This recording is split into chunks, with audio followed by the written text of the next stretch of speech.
Did you know that ChatGPT has over 400 million weekly active users and is sending 60% more traffic to websites than just a few months ago? While Google still dominates search, AI chatbots are creating a completely new marketing landscape with superior traffic quality.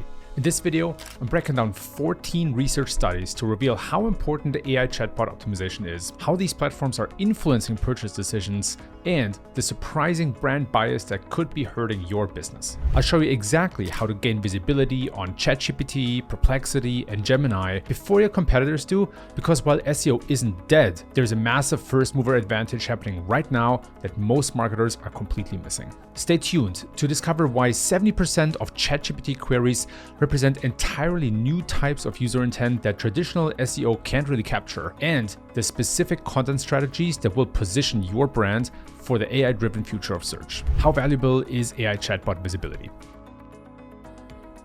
ChatGPT has reached a stunning 400 million weekly active users. And interestingly, a lot of this usage, meaning 71.5%, is actually complementary to Google instead of a replacement. Also critical to understand the opportunity here are demographics. 25% of users are from the US, 12% from India, followed by Brazil, UK, and Germany. And the user profile is very clear. Over 70% are male, and over 50% are between the ages 18 and 34. There are three dominant players: ChatGPT with over 50% traffic share, Perplexity with over 30%, and Gemini with a little bit over 17%. 63% of websites already receive some AI chatbot traffic, but on average, it makes up only 0.17% of total visits. However, there are some sites that achieve over 6% of traffic coming from AI chatbots. Also interesting is that the data shows that especially smaller sites receive proportionally more AI traffic than large ones.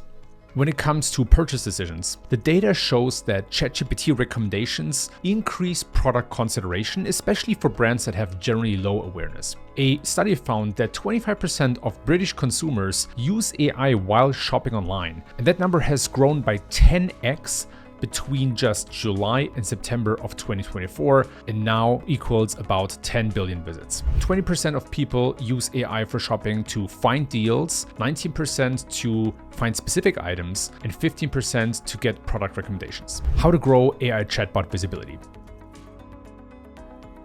When it comes to growing your visibility on AI chatbots, there are four key factors to consider. The first one is the technical foundation of your website. There's some essential elements to optimize, like XML sitemaps, your internal linking structure, or server response times to make sure that AI crawlers can crawl your site. And I love that concept from Crystal Carter that she calls retrievability, which essentially means how good is your site at being accessible to LLM crawlers so that they can find your content and display it in AI chatbot answers. One word of caution is about JavaScript. Most LLM crawlers struggle to render JavaScript at all, so if your whole site renders client-side, you might have an issue. Factor number two is content quality. You want to make sure to focus on citable content like industry reports, exclusive research, and surveys. LLMs generally prefer authoritative or popular sources. The data didn't find a correlation between backlinks and AI chatbot visibility. However, backlinks help passively by getting you in the top ranks on search engines, which then in itself has an impact on your visibility in AI chatbots. It also seems that Google prefers larger domains for general searches, while ChatGPT prefers smaller ones. However, in e-commerce, the trend is reversed. SearchGPT favors larger domains,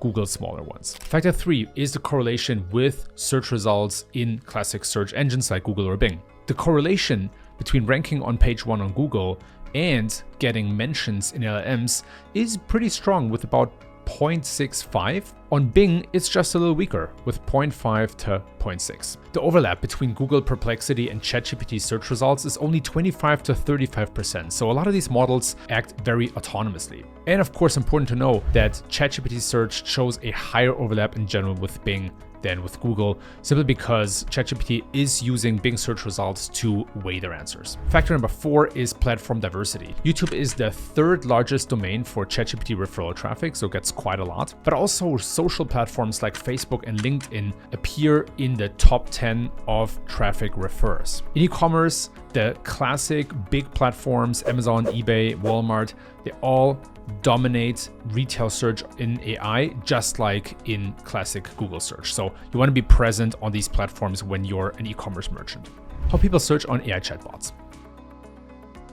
The data shows a very interesting difference when searching on AI chatbots compared to classic search engines. So first of all, 70% of queries or prompts on ChatGPT don't fit into our traditional categories of user intent for search, which are informational, navigational, transactional, and commercial. When ChatGPT search is enabled, users also revert more to a classic Google behavior. They search shorter queries or prompts that have on average 4.2 words, while when they don't have the search feature activated, they search with an average of 23 or more words. Of course, LLMs or AI chatbots are not perfectly comparable to traditional search engines. The data shows that users focus on accomplishing tasks much more on AI chatbots than in Google search. And the data shows that users move between platforms during their user journey. So 80% of users still use traditional search engines for informational queries, and then social for product discovery.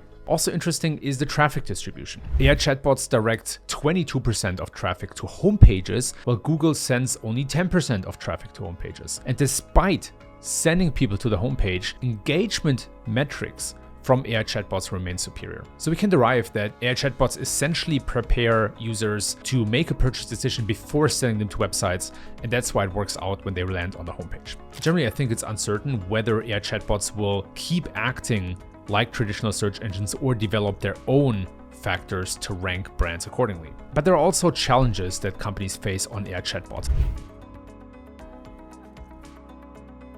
And I identified 4 key challenges in the data. The first one is tracking. Some AI traffic can simply be categorized as direct traffic, even though it's technically not. There's also a problem with inconsistency because ChatGPT citations include UTM parameters, but ChatGPT search citations don't. So you have to kind of finagle that in your analytics tool. And marketers probably need to operate more with aggregate data, similar to how they have to on Google and Bing today, since the referral traffic is not always indicative of the prompts that users search for. The second challenge is a heavy brand bias. LLMs consistently associate global brands with positive attributes and local ones with negative attributes. In the same vein, luxury brands are usually recommended in higher income countries more often, and the reverse is true for lower income countries. Part of the reason is that local brands are underrepresented in LLM training data, and large companies simply create more marketing campaigns with bigger budgets. The problem number 3 is content bias.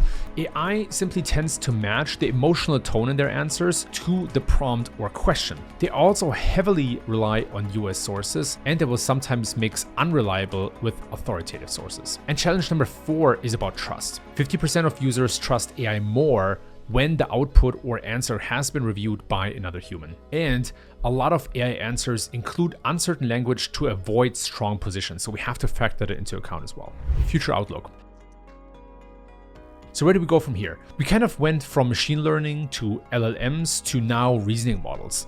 And here is where I think we're going into the future. First of all, we're going to see more signal independence, which simply means that I think AI chatbots will develop their own ranking signals beyond search engines because they have more context from longer prompts. Second, I see the disruption of AI really as a generational shift. We see that young generations drive platform shifts, just think of TikTok, and that's also showing up in the data. The age group of 18 to 24 uses ChatGPT almost 50% of the time compared to Google, which they use 25% of the time. So if Google isn't careful and tries to avoid using relevance among younger generations, that could really be the biggest driver of their own disruption. And the other point is modality expansion. Right now, AI and AI chatbots predominantly use interfaces like text, but the question is for how long? Google already reports over 10 billion searches with Google Lens, and we're seeing very successful products coming to market like Meta Ray-Bans. So I personally think that text interfaces are only temporary, and as marketers, we have to prepare for modality expansion into other formats as well. The bottom line to me is that we're facing a dual reality. On the one hand, classic search engines and SEO remains effective. On the other hand, AI creates new opportunities. Those opportunities to me are really a first mover advantage. So if you are willing to invest in AI search under suboptimal circumstances, you might come out ahead of the competition, similar to how it happened with SEO. And lastly, we need to understand that LLMs have a heavy component of tasks. They're superior when it comes to actually doing the thing instead of learning about doing the thing. And that's why I think they're also superior to classic search engines and need to be kept an eye on. If that was useful to you, make sure to hit the subscribe button and sign up for my free weekly newsletter Growth Memo at www.growth-memo.com.